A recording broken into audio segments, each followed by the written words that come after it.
तुमच्याशी माझे grocery container share करते, जे की मी आता प्लॅस्टिक काढून मी पूर्ण सगळं ग्लास कंटेनरच यूज करते. प्लॅस्टिक हे तसेही हानिकारकच आहे, तर मी ते आता पूर्ण वर्जच केलेले आहे.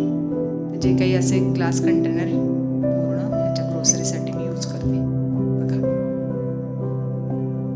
हे अशा प्रकारचे वेगवेगळ्या प्रकारचे आहेत, सगळे एकसारखेच आहेत असे नाही.